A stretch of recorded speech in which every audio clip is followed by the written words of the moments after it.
Imaginez-vous, elle veut être une source de bénédiction. Elle prie, Seigneur, visite-moi. Tant que tu n'as pas de projet de construire une église gigantesque pour la gloire de Dieu, tant que tu ne rêves pas de cela, Dieu ne t'apporte pas les finances. Quand tu vas commencer à rêver de construire une grande église pour la gloire de Dieu, une méga church pour la gloire de l'Éternel, Dieu va commencer à te donner les finances pour cela.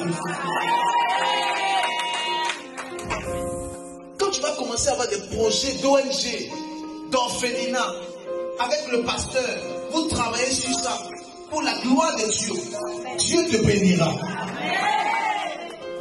Mais quand tu gardes tes projets pour toi seul, tu les caches. Tu ne peux pas expliquer au pasteur. Tu penses que tu es plus sage et tu caches tes projets. Et tu fais comme un petit sorcier. Tu caches tes projets comme ça. Non, je ne vais pas dire ça à Jean, pas que les pasteurs vont savoir, l'église va savoir. Frère, l'église ne sait pas, mais ton projet est où? Bon, le pasteur ne sait pas, mais toi, ton projet est où? C'est où?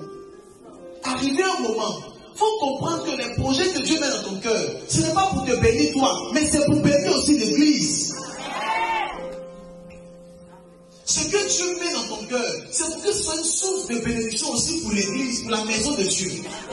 Tu fais partie d'un royaume. Tu n'es pas partie de tout le monde. Tu fais partie d'un royaume. Tu es un monde. Et c'est le monde de Christ.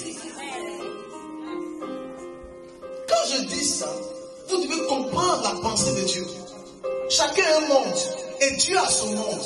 Le monde, le royaume de Dieu doit être transformé. C'est nous qui sommes la lumière. Toi, tu ouvres ton entreprise et puis tu emploies que les païens. Tu dis non, les chrétiens c'est trop compliqué. Moi, je préfère prendre les païens. Mais tu es plus païen même que les païens. Oui, parce que nous sommes dans un royaume. Et tu laisses les gens de ton royaume. Et tu vas prendre un autre royaume pour travailler pour toi. Oui, peut-être qu'ils vont bien faire ton travail, c'est vrai. Les chrétiens font peut-être mal. Mais tu es en train de faire le mal sur le mal. Peut-être que c'est toi que Dieu voulait utiliser pour changer la mentalité des chrétiens. Mais quand tu ne veux pas le faire et que tu t'associes avec les païens, tu deviens plus païen que les païens. Tu deviens plus païen que les païens. Ma prière pour toi, c'est que tu saches que Dieu veut t'élever d'une manière extraordinaire.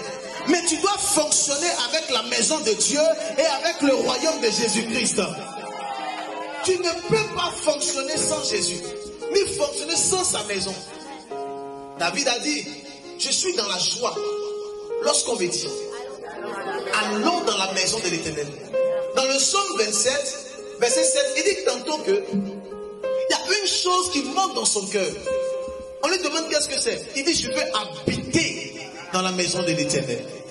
Maintenant toi, tu veux habiter où?